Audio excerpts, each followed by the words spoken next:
7 ghosts, 7 shadows, 7 demons. This empire, named after the nocturnal owls, became a symbol of darkness, betrayal, and sinister power. Began to tell the story of the 3 great samurai.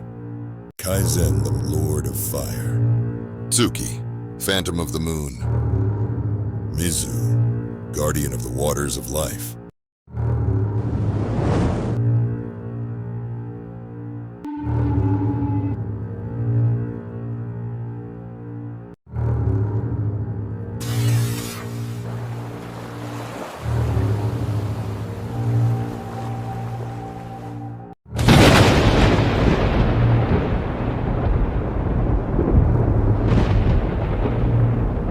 Led by a legendary warrior named Takeyoshi.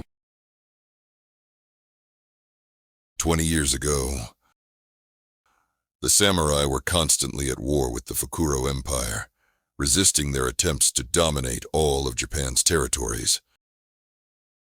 The leader of the samurai, Satoshi, was a calm and wise man who had been born blind. However, his blindness did not limit him, and he was capable of fighting against dozens of opponents. Satoshi's daughter, Shinobu, had mastered the techniques of the samurai from a young age, and always stood by her father's side. Unlike other children her age who played with dolls, Shinobu would slice bamboo with her katana. She was thirsty for battle. Shinobu's best friend was Takeyoshi, a calm and intelligent boy who had saved her life several times and was like a brother to her.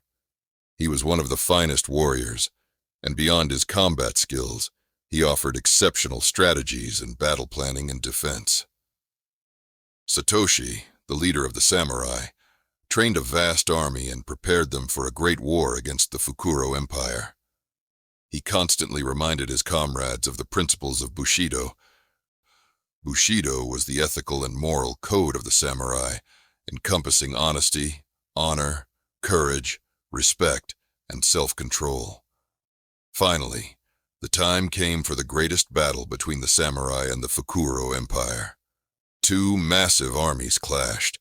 800 highly skilled samurai faced 3,000 soldiers of the Fukuro Empire. Though outnumbered, the samurai managed to inflict a crushing defeat on Fukuro. However, the victory came at a heavy cost. Shinobu was captured, Satoshi was severely wounded, and many samurai lost their lives. After the battle, as the Fukuro army retreated, many territories were liberated, and the local people celebrated with joy and dancing. They praised the samurai for their bravery. Yet, the samurai themselves reflected on the events of the previous night with sorrow, mourning their losses and the sacrifices made.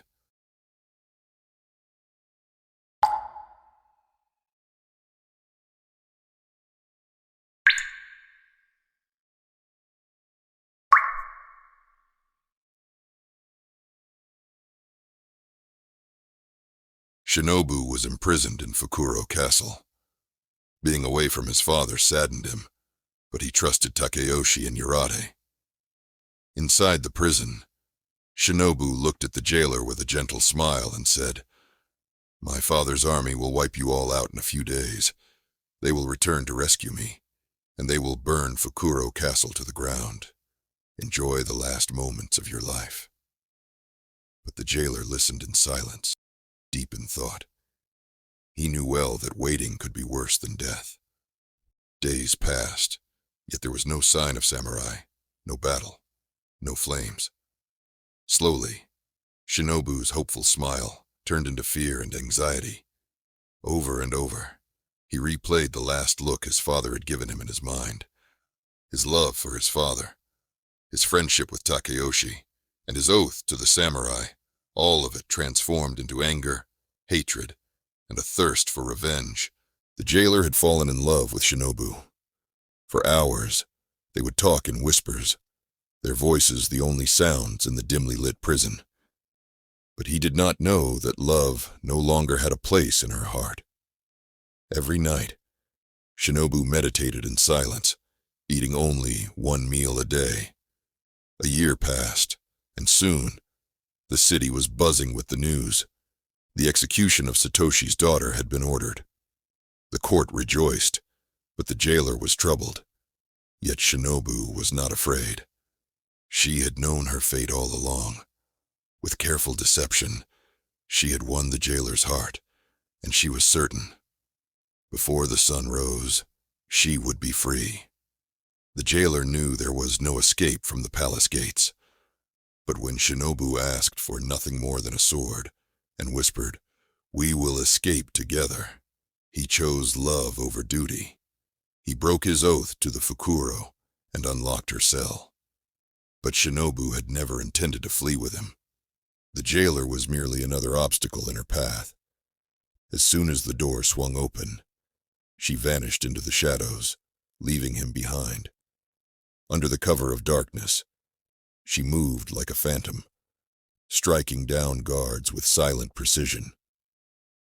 By sunrise, the crowd had gathered in the city square, eager to witness her execution. But Shinobu was gone. The executioner sharpened his blade, not for Shinobu, but for another. Meanwhile, the jailer sat alone, his lips trembling, as he whispered the words Shinobu had carved into her cell wall. "Trust is the first thing that brings you to your knees. Hope is the last thing that dies."